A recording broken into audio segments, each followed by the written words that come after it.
र हृदयलाई ल्याएर फेरि यिनीहरू राज्य गर्ने भन्ने छन्। यो कुरा सम्भव छैन। भनेको नाति राजा बनाउनु, नाति राजा बनाएर यो सम्भव छैन। किनभने नाति राजालाई फेरि घुमाएर फेरि देश लुट्ने अब हुँदैन।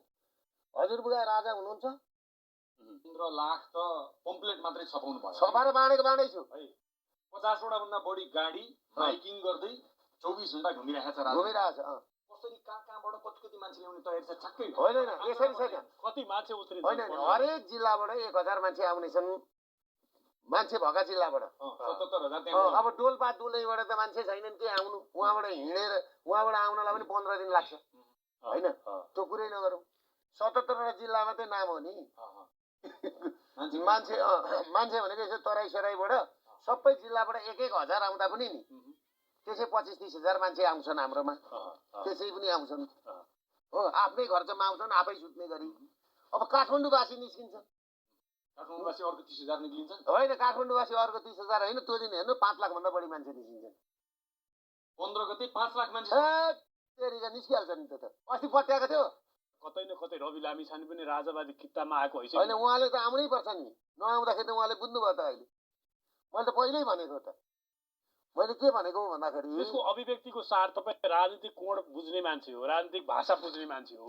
रवि लामिछानेको गेट रेडी फर रेभोल्युसन, तपाईँहरू क्रान्तिको लागि तयार हुनुहोस् भन्ने भाषाको अर्थ के हो त्यसको? तपाईँको एउटा कुरो बुझ्नु न।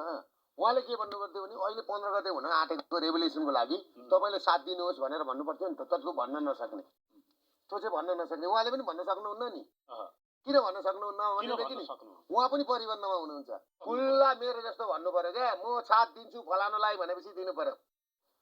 ल क्रान्तिको लागि तयारी अरे कहिलेलाई के को लागि तयारी? कहाँ कुन क्रान्तिको लागि तयारी?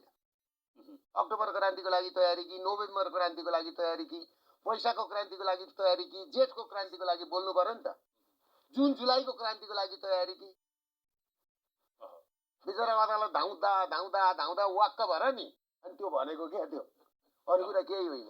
कहिले सुन्यो त्यसलाई दास बनाउने? नेपालीहरूलाई कहिले सुन दास बनाउने? त्यसले गर्दाखेरि तपाईँहरूले के बुझ्नुहोस् भनेदेखि यो व्यवस्था परिवर्तन हुन्छ। व्यवस्था सँगसँगै काङ्ग्रेस र एमाले छन् नि, माओवादी छन्, साइड लाग्नुपर्छ। भारतको चाहना के पाउनुभयो तपाईँले? होइन उनीहरूको चाहना त के भने राजा ल्याए पनि यिनै मान्छे भयो भने नि यो व्यापार यो जुन छ नि यो काम त धन्दा त चलिरहेको छ। 2007मा नि 2007मा नेपालबाट उडेको एयर इन्डियाको जहाज छ नि कन्दारी एयरपोर्ट नेताहरू नमिलेको भए हुन्थ्यो। उनीहरूलाई त्यो कन्फिडेन्स छ। त्यसले गर्दाखेरि तपाईँले के भन्नु सबैभन्दा खतरा उनीहरूलाई सुरक्षा सुरक्षा सुरक्षा। ऊ आफू सुरक्षित हुन चाहन्छ। भारत यो नेपाल बनोस् भन्ने चाहन्छ। तर यहाँ त के भने नेपाल नबनाउने भारतलाई गाली गरेर यहाँ राष्ट्रवादी हुन पाइन्छ? केपी ओली प्रचण्डहरूले आवाज भारतलाई गाली गरेर राष्ट्रवादी भगाइनन् काङ्ग्रेसहरू। हामी भारतसँग मिलेर देश बनाउन चाहन्छौँ। कुरा फरक त्यहाँ हो। किन गाली गर्ने अर्कालाई? राजा आउनुभयो, ल ठिक छ आउनुभयो। हिन्दू राज्य पनि आयो। लघुवित्त सहकारी ब्याङ्क पीडित होइन जुन ब्ल्याक लिस्टमा परेका मान्छे छन्। आज दोकान बन्द भएको छ। 1.5 करोड मान्छे बाहिर छन् होइन। तिनले पठाएको पैसा सबै छ। पशुपतिका जग्गादेखि लिएर जम्मै चियानघारी सुद्धा बेचेर खाएको छ। कम्बोडिया सुद्धा लगानी गरेको छ। केनिया सिङ्गापुर सुद्धा पैसा पुर्याएको छ। यिनको विषयमा के हुने? अनि यिनै बसेर यिनै फेरि त्यहाँ पुगेर अनि छानबिन हुन्छ। विदेश मन्त्रीलाई पनि राज्य मन्त्रीसँग अर्को सोर्स लगाएर राज्य मन्त्रीसँग झुक्क्याएर गयो।